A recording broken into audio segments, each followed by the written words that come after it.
Hello and welcome to Odds on Premier League Match Day 10. We don't have 𝗀𝗏𝗀 with us. Tom, big news. Yeah, I'll miss him. He has been a lot of fun for 19 other clubs in the Premier League for the last few years. But look, the league has been bad, but the cups were good. Let's hope that they're both bad moving forward for fun.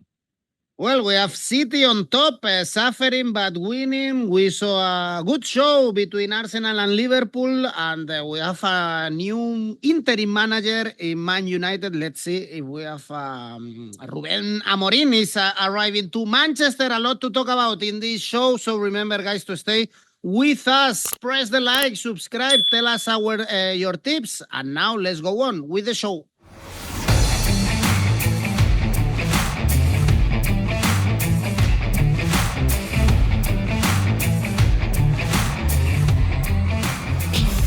And we have a great first game to begin with on Saturday, midday, Newcastle, Arsenal. Newcastle far, far away from the European spots, lost to Chelsea. Cole Palmer scored, Tom. And before that, they lost to Brighton as well. So it's only 2 points in the last 5 games. Perfect timing for Arsenal to go to the north of England.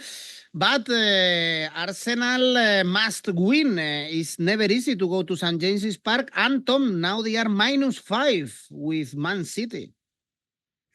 Yeah, it's a really interesting game because both teams maybe aren't at their absolute best. I think maybe Newcastle are having more of a crisis than Arsenal are, though you wouldn't believe that considering all the bleating we've had from Arsenal in the last few weeks, though 2 wins in 5 is not amazing. But there is something a bit amiss with Newcastle. 9 games played, 3 victories, no wins in their last 5, just 2 points in that time. Look, the issue with Newcastle, I think there's 2. The first one is that the Public Investment Fund of Saudi Arabia money has not really been swilling around as a lot of us kind of expected.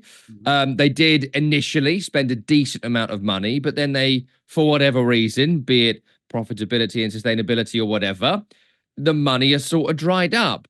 Along with that, they've had significant injuries for most of this season. Sven Botman being missing for basically every game has been a big blow. Alexander Isak came back last week or the week before, but looked rusty. Callum Wilson's been missing.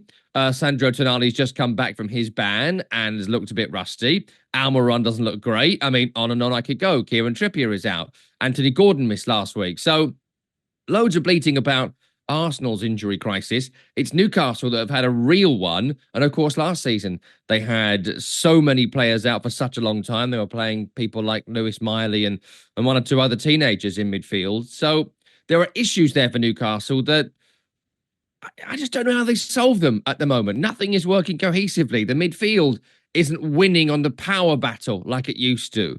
Bruno Guimaraes is not having the influence on games that he was having previously. I think they'll recapture it. I don't think it's going to be a disaster season or anything, but maybe it just looks like a club that's lost its way at the moment. And how you fix that is by big wins. And of course, they won this game last year controversially. They won it when they were sort of riding the crest of a wave, and there was a real fear factor about Newcastle that it's going to be very difficult to get back for them. In terms of Arsenal, like last week against Liverpool, as players started going down defensively, they lost momentum in the game. In the end, they weren't holding on, but it looked to me, watching the last 10 minutes, that Liverpool were the team most likely. The overall run is not great. They still find themselves 3rd in the table, but they're 5 points now off the top. And who's going to be back? You know, there's a chance that Gabriel is missing for this one. There's a chance that he's definitely still missing. Jurrien Timber came off again last week, so we don't know whether he's going to be available. Saliba comes back in, but if he does, that means Ben White stays in central defence because Gabriel is out. Where does that leave you? 𝐿𝐭𝐴 is not great, so it's not a great backup to come in. Loads of question marks there. Though I did think it was good last week for Arsenal, maybe more by accident than design, that Declan Rice went back into his actual position of defensive midfield, as opposed to this sort of weird hybrid Frank Lampard they're trying to make him. He could be the best defensive midfielder in the league, and they're trying to turn him into something else. It seems odd to me, considering the most important player at Manchester City just won the Ballon d'Or, playing in the position that Declan Rice really could excel in, and they move him somewhere else. I don't really get that. And it's worth noting too, offensively, Bukayo Saka coming back in makes a massive difference. Beyond that, the front line is not delivering for Arsenal this season, and that's a problem. So, how's the game going to go? Last year was very tight. Most Arsenal games tend to be very tight.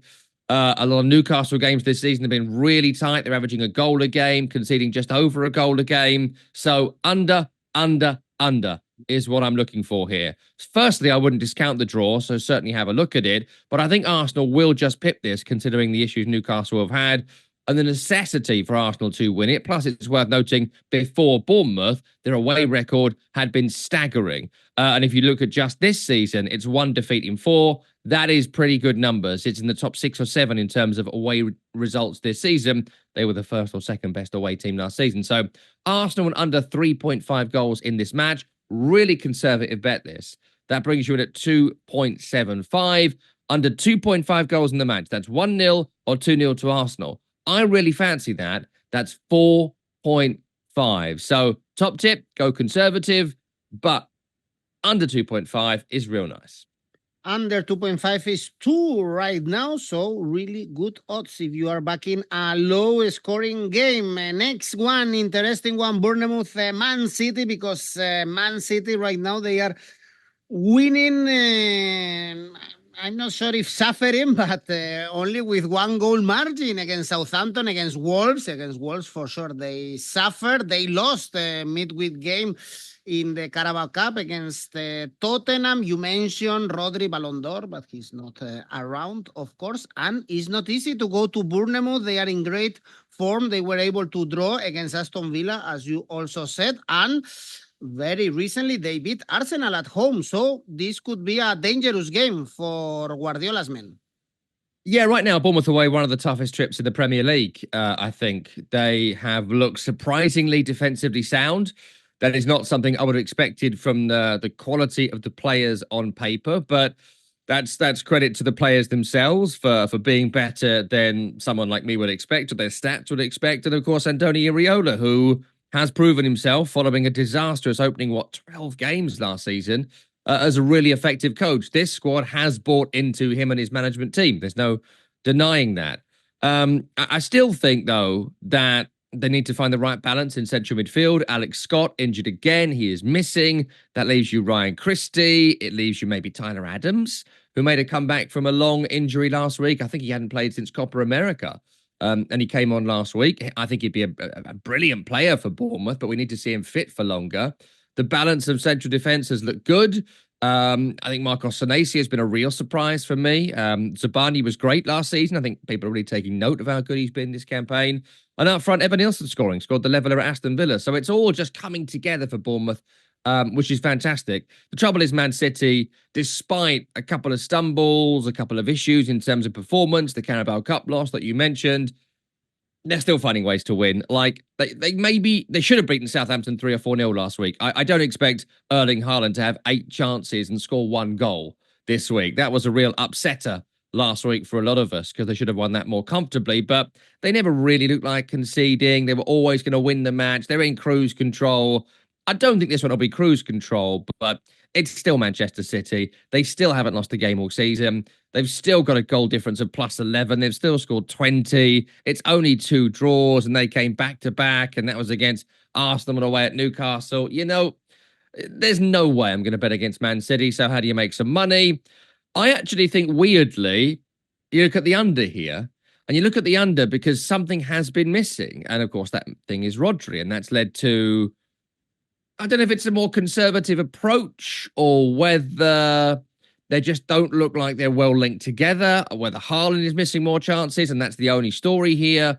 But under 3.5 goals in this match, again, very conservative, brings you at 2.5, double with a City win. And also, it's a nice group bet as well. They have just been nibbling victories in the last couple of weeks. 2-1 against Wolves, 1-0 against Southampton. If that pattern continues here, a group bet of 1-0, 2-0, or 2-1, 3.25.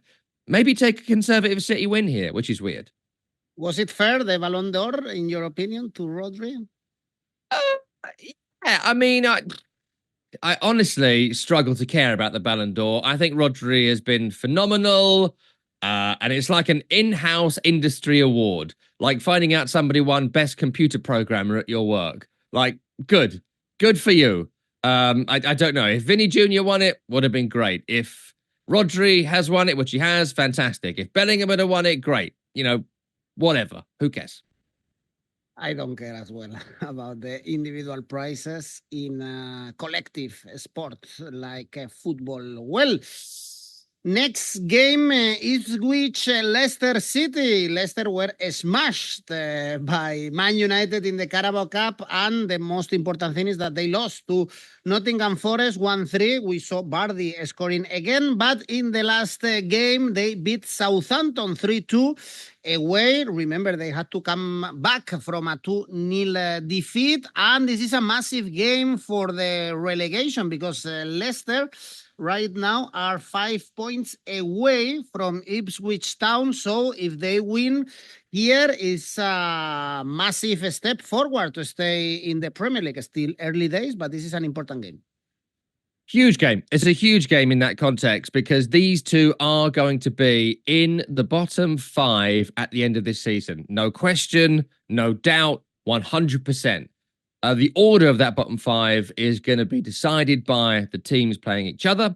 And so that makes this a massive, massive game. And for Ipswich Town, I think it's a bigger match because Leicester have started the season well, relative to a team that comes up into the Premier League, scoring goals, getting some points, nicking some wins. They're doing what you've got to do to be in with a chance. Ipswich are doing what they are going to do if they're going to go down inconsequentially. The way they lost against Brentford, look, it brought our bet in, so that was great.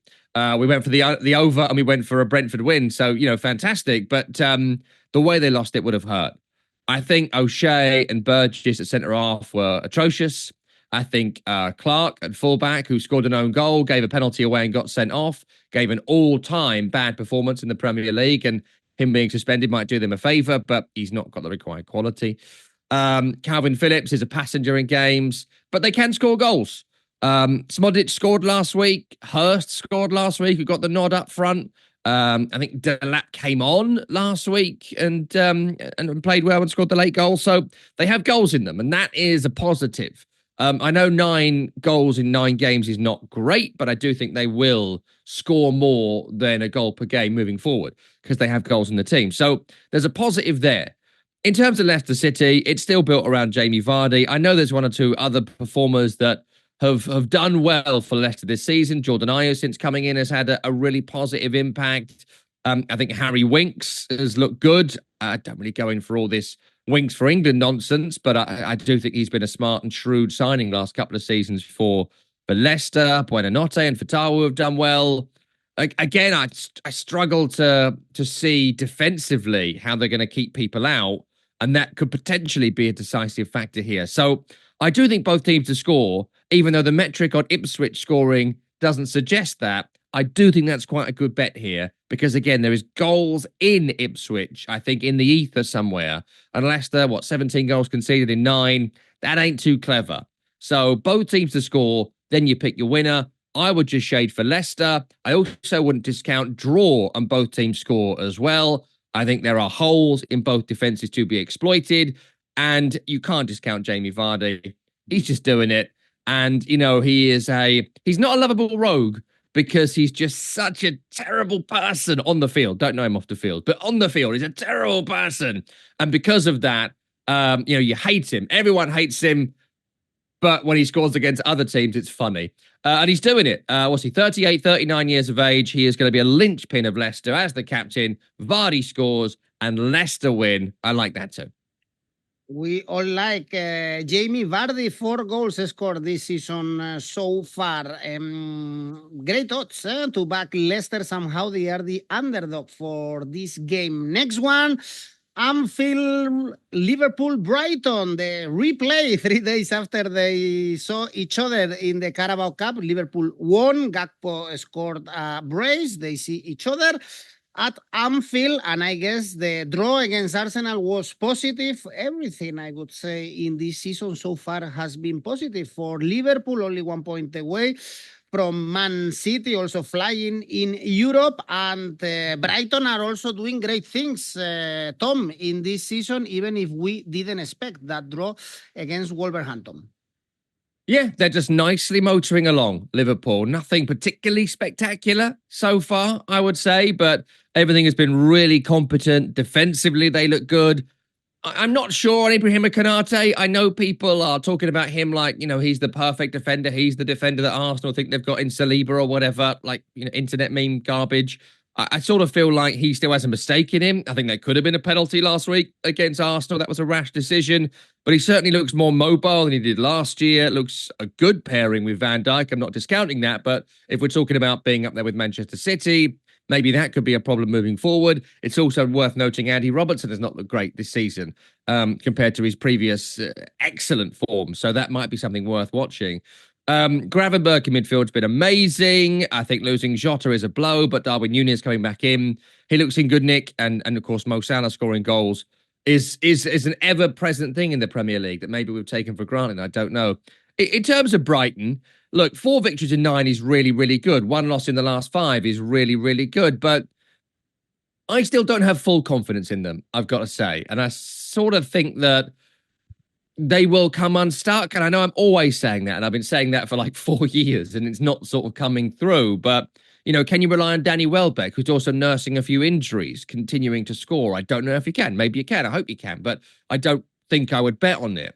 I think that the fitness of Mitoma, the fitness of Minte, all these players that have contributed so much to this point in the season, are they going to be able to keep doing it at these levels? João Pedro, I think he's out for this game. So if Welbeck is struggling, there isn't really a replacement. I know Evan Ferguson has come back, but he's sort of perma-injured. So all sorts of question marks there about Brighton, though it's evident they continue to all be coached in the same way. They continue to develop together. So, look, they're going to be in trouble, but it's in games like this where they may well come unstuck. Liverpool's form, we mentioned it, but also 17 goals scored is worth noting, alongside 5 goals conceded. Outrageous. It tells us they have been winning games comfortably. Eyeball test doesn't quite pass that, but the stats do, the numbers do, and Brighton, a lot of their games tend to be in the balance all the way to the end. It's a toing and throwing sort of game with Brighton. So if you fancy Brighton, you've got to go goals. I wouldn't say a Nottingham Forest 1-0 win style result here. They're going to need to outscore Liverpool if they win. So that's if you're going for Brighton. I am not going to go for Brighton. I'll take a Liverpool win. And if Liverpool win, I think it'll be quite tight, following a pattern of recent games. 2-1 against Chelsea, 1-0 against Palace, 2-1 against Wolves. I think that pattern continues here. Liverpool win group bet, 1-0, 2-0, 2-1, 3.5. And Mo Salah in terrific form as well. Take Salah to score and Liverpool to win. That doubles your money as well. This is a really, really good game. Liverpool-Brighton, probably very different from the one we saw in midweek. Next one, Nottingham Forest-West Ham. What a season for Forest, really close to the European spots. You know that I'm not a big fan of Nuno Espírito Santo, but he's doing a terrific job. Only 1 defeat this season with Chris Wood, 7 goals. As a star, back-to-back wins for them, and now arrives Julen Lopetegui with his West Ham after beating Man United. Tom, what did you think when Dalot missed that huge chance? Tell me. I thought my bet for West Ham to win is going to come in here, which it did, which was good. And also, it was very, very funny. But look, I mean, let's start with Forest, right? Away from home, they've been brilliant this season, and that is why they are where they are, coupled with Chris Wood's goal-scoring form. But the trouble with Nuno, and you'll know this from following his career, is that he does one thing really, really well, and that is playing like the underdog. That is low block, counter-attack, make the right decisions at the right time, turn the game in your favor, get the best out of a big striker, get the wingers working with that striker. Think of Traoré and Jimenez. We now think of Hudson-Odoi and Chris Wood. Or Elanga or Gibbs White or 1 or 2 others. They've got a good group behind Chris Wood. The home form is not great. Low block at home doesn't work. And if West Ham go there in low block, they can get a good result. I don't know if Lopetegui will do that because he is mad. But if they do, they'll get a result here. And look at the Forest home form. It's 4 games played. It's only 3 goals scored. It's only 1 victory. And that was the game against Crystal Palace that they sort of eked out in the end. It's the away form that sort of got them where they are. And the weird thing, too, is that West Ham, I haven't got a clue about West Ham. we got the bet right last week, but they could have been 5-0 down at half-time. But actually, second half, they were brilliant. They were absolutely brilliant. And I spoke to 𝗀𝗲𝗍𝐿 after the game and I asked him, like, what did you identify in this game? Because you were so bad in the first half and so good in the second. And he sort of said our press didn't work. We were banging too many long balls forward. And he basically said, it's broken English, so it's difficult to fully interpret. But he was basically saying that nothing was working, right? But he fixed it. He fixed it. And he might have stumbled onto his team. The best West Ham midfield of what they have is Tomáš Souček, it's Edson Alvarez, and I don't think it's Guido Rodriguez, but for him, I think it's probably Guido Rodriguez. It gives you balance. Tomáš Souček looks in good form. It gives you power. It gives you cover. And it means Alvarez can jump into that defensive three. And at times they're playing almost like a 3-4-3 with Alvarez in the three.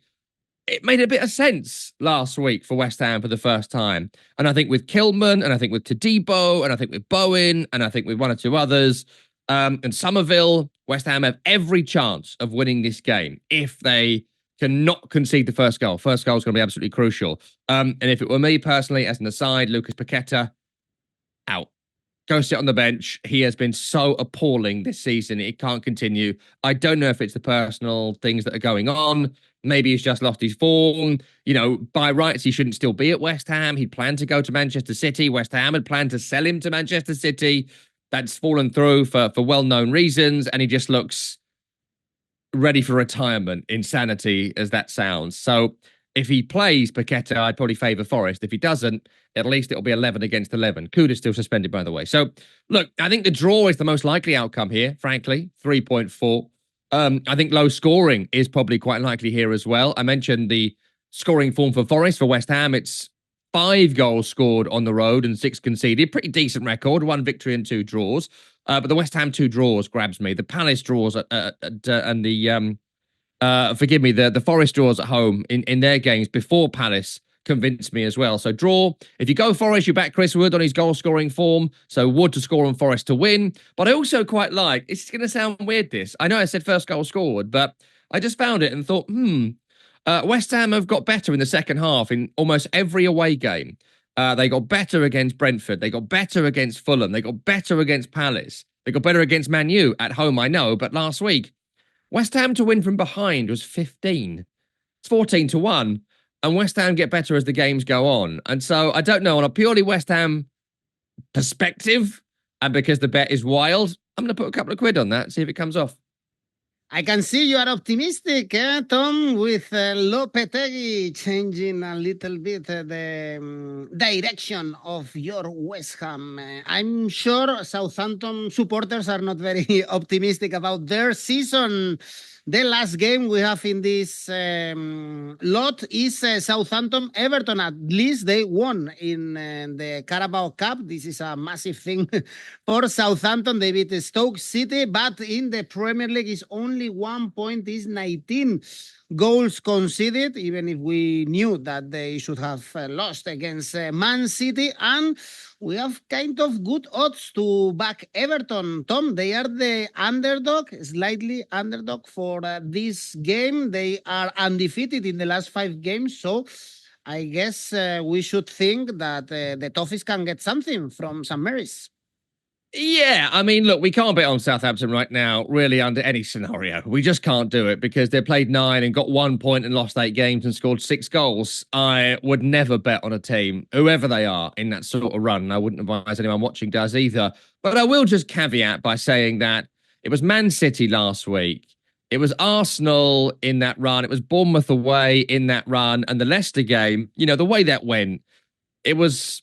You know, in football, as you know, in all sport, the things that happen in the game often throw the form book out of the window, getting someone sent off, conceding a penalty, 97th minute winner. You know, sometimes things just happen, and I don't think you should bring them into the overall narrative about a team or whatever. So, look, I do think there is still hope for Southampton, not to stay in the league, don't be insane, but I think to get 7 or 8 wins and have a respectable amount of points, currently what they have, 1 point is nowhere near acceptable.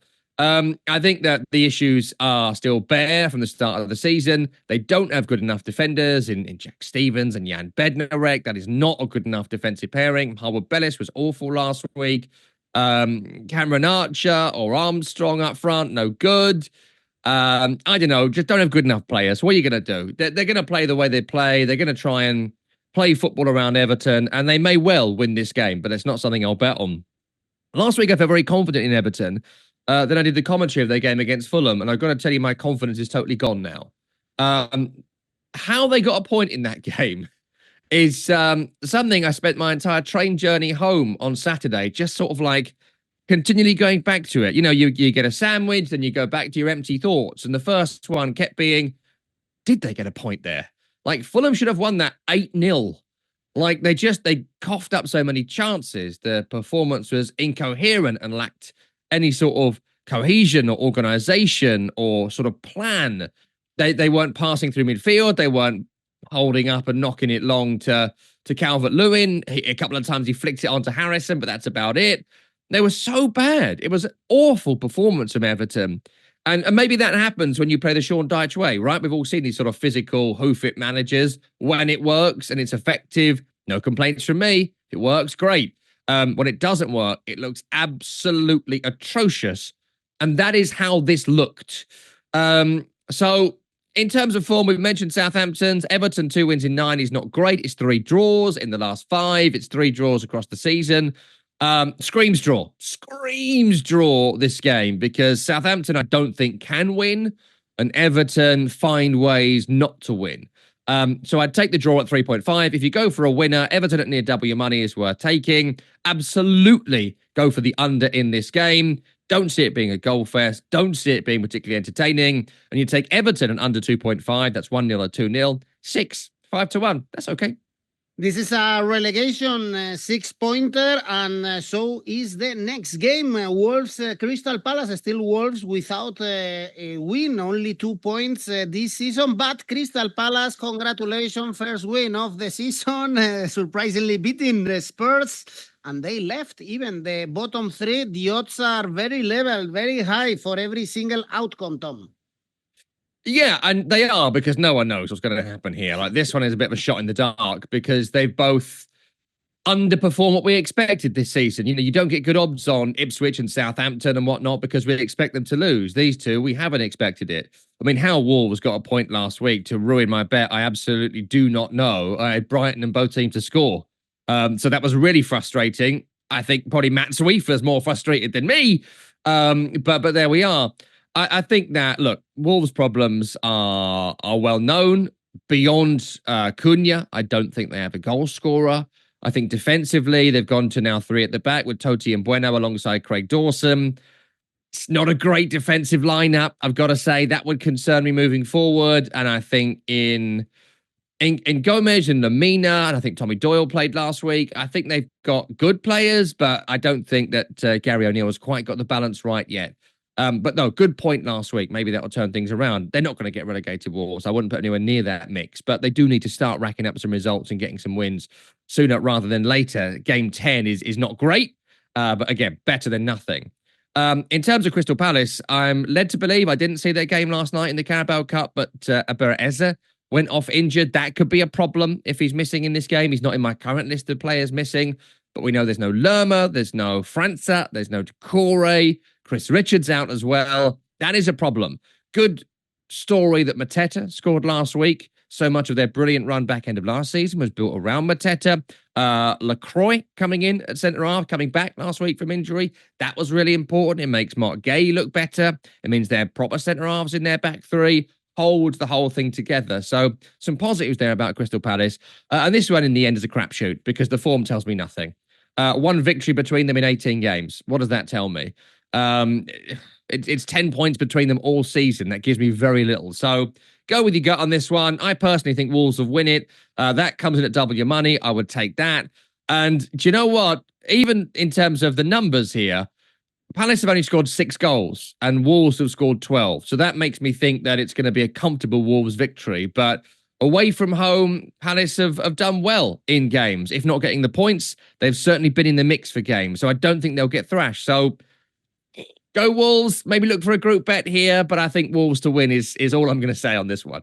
Very difficult. Actually, it pays also the same, the under or the over goals. So this is a very, very difficult game.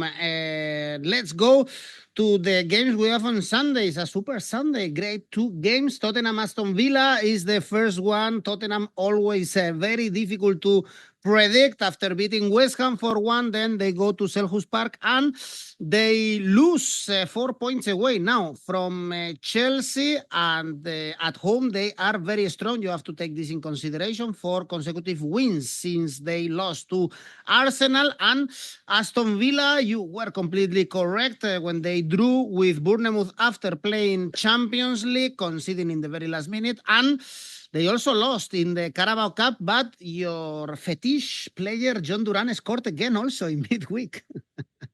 He keeps doing it. I mean, I'm betting on it in every game they play, and he is doing it like 7 in 10, I think we're at. So, let's keep that ball rolling, right? It's going to be one of my bets again this week because it keeps on coming in. And if something keeps coming in, you'd be a bit wild not to bet on it. I mean, look, this is so tricky. It is tricky because Tottenham's home form is good. They're one of the best home form teams in the country across the last 12 months as well. I know, as you mentioned, there was a loss in there to Arsenal, but it's 3 wins in 4. The performance and win over West Ham was fantastic. And what was great about the West Ham win, understandably, there was a meltdown about West Ham because of how bad they were. But Spurs just flicked a switch and suddenly you couldn't hold on to them. And that is a really good thing to have, because if you can blitz teams in 10 minutes and get the game won, then the fact you can't really play a cohesive 90 don't make any difference because you scored 4 goals. 4 goals wins you most games, right? So that's a really interesting narrative in this game. I think that Solanke scoring goals is really important, but I'm led to believe that Son is likely missing in this match. Him coming back for West Ham was a real good thing for Spurs, though before his injury hadn't been amazing. Brennan Johnson's amazing run of scoring goals is over, but he looks confident. So it leaves you Solanke and Son and another.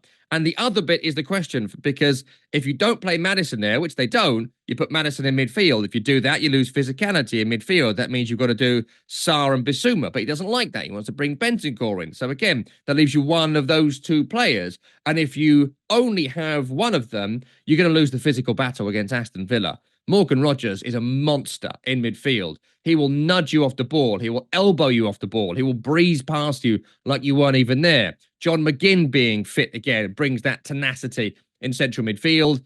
And they just look fantastic. They look absolutely fantastic, Aston Villa, except after Champions League games. But of course, as we mentioned, that happens. The away form has been good for Aston Villa. Same away form as Spurs' home form in terms of 3 victories.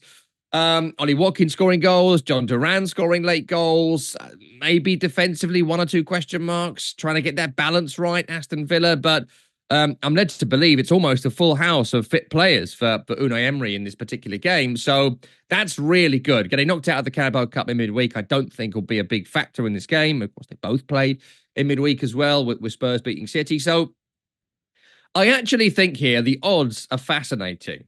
Villa to win is 3.6. And that seems wild to me, considering what I've mentioned already. 10 points on the road already this season, unbeaten on the road this season. And you might well say, who have they beaten? Well, I think going to West Ham is pretty impressive. I think going to Leicester is pretty impressive. And going to Fulham on their current form is pretty impressive. So yes, they haven't faced the top 6 team, but they've faced good teams and won. And Spurs aren't exactly in the top 3. They're very good, but they're not Liverpool, Arsenal, City, right? So Villa to win at 3.6 is irresistible, and I'll be taking that. I think both teams are going to score in this game. It feels 2-1 either way, frankly. And if you take Tottenham on that, don't go for the score, don't go for the group. Take the both teams to score with Tottenham. That's a double your money. And again, Duran last goal, munching it up. I'm taking it again. That's at 8. It's worth a bet every week right now. It's a great game. We have a great weekend ahead of us. And also 𝗵𝗵 Martinez, best goalkeeper, named best goalkeeper of the world again by journalists or whoever votes. Why not? Why not? Well done, He's Martinez. good. Well done. I wouldn't say he's the best, of course, but he's good. Well done. Well done. We all know that Vinny Jr. is the best goalkeeper, okay? Yeah, of course. Or 𝐻𝐿𝐴. 𝐻𝐿𝐴 was a great goalkeeper in the Euros. I'm That's sure it. German followers remember. Talking about 𝐻𝐿𝐴, Oh, eating paella, all these things. Let's talk about Chelsea, or especially about Man United. What a game on Sunday. Man United, Chelsea. The odds are also great. 2.7 exactly for Man United to win, for Chelsea to win, and 4 for a draw. So actually the draw is great. And we don't have Ten Hag. Tom, we had Ruud van Nistelrooy midweek, and Man United won. In the Carabao Cup is a big question mark, no? If, or I'm not sure if it's a question mark, actually, if the players didn't want Ten Hag to stay, and that's why they played so poorly. Even I'm not saying that Dalot missed the chance on purpose, but it looks strange, let's say, in this way. And poor Chelsea, because probably 1 week ago with Ten Hag there, we would put our money on Chelsea. Right now, I'm not sure what to do, Tom. yeah. I mean, Chelsea betting has been tough, has it not, for us in the last couple of years? Every time I back them, they lose. Every time I decide it's over, they win and win comfortably. So I don't know. I mean, look, starting with Manchester United, I think it was harsh in terms of the week he'd had to sack him now. But in the macro of it all, it was long past due. Erik ten Hag was supposed to leave Manchester United. He should have gone after the FA Cup. If he'd have done that, he could have gone ahead, held high, said, that club's a basket case. But I did win the FA Cup, beating Man City with a brilliant performance. That's when he should have gone. He's held on for 13 more games, inexplicably. And look, they're 14th in the table. They've lost 4 of their games of the 9 and scored only 8 goals. It's 1 win in 5. If that was Crystal Palace, I'd be saying to you, not great form for Crystal Palace. They are better than that. And this is a team that has spent £200 million in the summer and have had a manager for 2 years building to where they are. It's just, it hasn't worked. It's not working. It couldn't continue. And as we record this, there is no Ruben Amorim. I don't know whether it'll happen by Sunday. I think it's unlikely from what I've read this morning, but I just don't know any more than that. I think it's going to be Van Nistelrooy this weekend. So I'll plan as if it is. And I think that the balance of the team against West Ham, there was no great problem with it, really. They were better than West Ham in that first 45 minutes. And if Dalot could have scored an open goal, if 𝐻𝐿𝐴 could have got his shot under the crossbar, if Bruno Fernandes could have headed in instead of over, if the Edson Alvarez header didn't kiss the crossbar and went in. I mean, on and on. They should have been 5-0 up. The chances weren't just gilt-edged. They were almost, well, one of them was an open goal. And they couldn't find the score sheet. Scored some great goals in the Carabao Cup in midweek, but I don't put too much stock in that. I haven't watched the whole game, but, you know, they are a better team than who they faced at home in the Carabao Cup, and they could have won that, I think, even if Erik ten Hag had stayed in charge. The balance of the front line is going to be interesting because 𝗀𝗏𝗄 came on last week and had an impact, but don't know about him. Rasmus Højlund looked good for 5 minutes, then faded. Don't know about him. I don't think they've got a top-class striker. They've got 2 players who should be in the youth team. That's a problem. Marcus Rashford has 1 good game. Yay! Last week, totally anonymous. Boo. So do you start him? I don't know. Ahmad was involved in the goal. Beyond that, did nothing. Bruno Fernandes, look, woefully off the pace last week. I don't know what's going on there. I mean, on and on I could go here. There's so many players off form, discounting midweek. In general, no one's had a good season. No one is playing consistently well. Maybe they all lift their performance levels because a new manager is coming in. Maybe they lift their performance levels because they didn't want to play for Erik ten Hag. Maybe, but it's tough to back that. Even at the odds here, that is tough to back. And Chelsea, you know, to my previous point, they're very difficult to bet on. Actually, 5 wins in 9's good.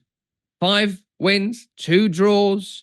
Goal scoring is 19, so it's over 2 goals a game they're averaging. Really impressive. And even defensively, we got question marks there about the quality of Fofana, 𝗵𝗵𝗄, even the various goalkeepers they've got. But it's 11 goals conceded. Ain't bad. Not great, not the best, but it's not bad if you consider Arsenal have conceded 10, and we talk about them having some all-time great defence. Well, they've only conceded 1 more than them and only 2 more than Manchester City. So maybe reports of that greatly exaggerated.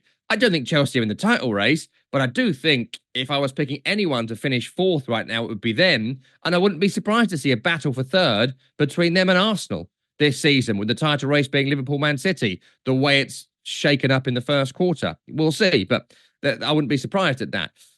The game, I think I would just shade for Chelsea. I know the odds are good for Manchester United, but I'd struggle to bet on them. And there's two players here that you've got to pick out. Nicholas Jackson, great goal scoring record. You know, we might need to all start having a different conversation about Nicholas Jackson because he's scoring goals with regularity. The whole sorry, Miss Jackson stuff, I think, is probably over. Jackson to score and Chelsea win. And of course, Cole Palmer. Yes, he struggled in their last big away game at Anfield, but continues to be outstanding. He scores, he assists, he is everything to Chelsea. Take a Palmer goal or assist and a Chelsea win.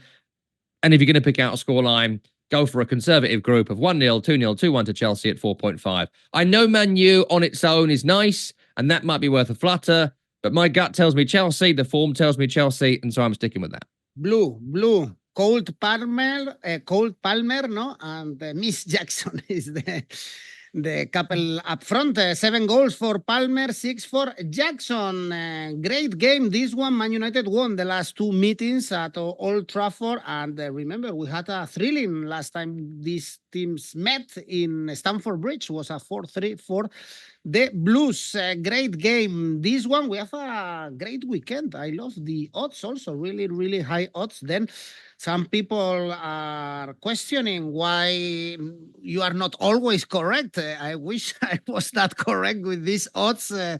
It's impossible. And it's also very tough the last game, actually, Fulham Brentford, although Brentford away from home, they are far from being great. It's 4 games, 4 defeats. So we can expect Fulham to be favorite as they are 2.0, but these teams have similar points in the table. They are doing both a great season.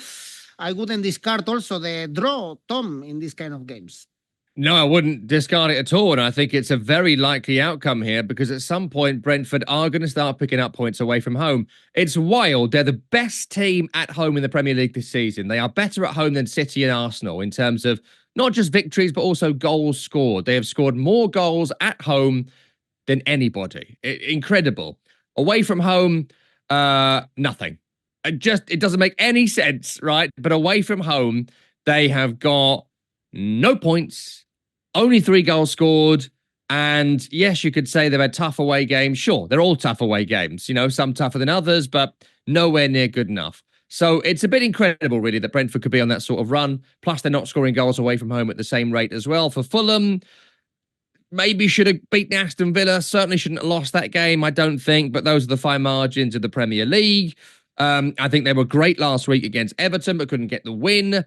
It just looks to me like they are going to finish comfortably somewhere between 10th and 13th, and that's perfectly fine, but they can't convert performance to victory with the regularity required to be in the battle to be in Europe. So, look, I think it's almost a nothing game because these are 2 lower mid-table teams that are not going to be anywhere near the relegation zone. Don't discount the draw at 3.6, but I think with Brentford's away form and Fulham's reasonably good home form, 2 victories in 4, those victories as well have come with both teams to score. One was 2-1, one was 3-1. They drew 1-1 with West Ham when they should have won. And they lost 1-3 to Villa, though should have got something in that game.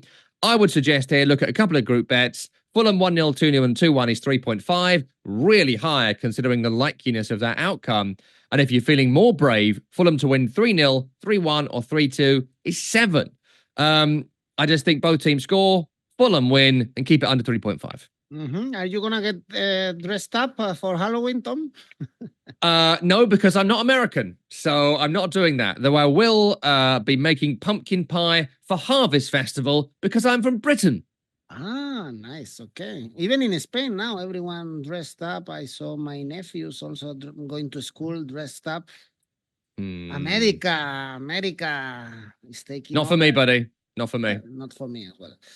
Well, Tom, remember that we can have all these conversations also now on Discord, a new channel where Oddspedia is. And also, since we are starting a new month, you can participate again in our monthly competition. And of course, in the Premier League One and NFL and yearly and win cash prizes. Really, really good now that Christmas is drawing near. Tom, tell me your safe bet. Don't say Christmas is coming near. It's still October as we record this. Don't say things like that. What are we doing? Safe bet. Look, safe bet. It's going to be Man City again, even though they let me down last week. And they let me down because the odds weren't great for a Man City win, because of course they were going to win because it was Southampton at home. But I put a handicap on it and I didn't think Erling Haaland would miss 8 chances, right? But I am going to take Manchester City to win as a safe bet at Bournemouth because it's Manchester City. So they've got to be in there. Oh, that's not very safe. I'm sure next week we will have the lights in Oxford Street, right? That's Christmas. Gross. It's already in November. Gross. And the ACCA? ACCA is a 3-teamer. I keep getting 2 or 3. It's really getting on my nerves. City will win at Bournemouth. I feel confident of that. Liverpool are going to win at home against Brighton. And I'm throwing Fulham in there because of Brentford's diabolical away record. That brings you to round 4. So I like that. Okay. You don't do Movember, no, as well? That's very I have a fantastic moustache, we can all agree, and I'm happy to donate to charity, but no, I don't. Well, okay. Some November traditions. The puppy, no? It's also now in November. The puppy? Not the puppy, for the First World War. How is that called? Oh, the poppy. Yeah, Armistice Day. Yeah, I'll buy a poppy. Yeah, I will buy a poppy. I'll give to Remembrance Sunday. Yeah, I'll do that. Well, guys, a lot of traditions in the UK, as you can see, some misunderstandings. Well, guys, enjoy and bye-bye.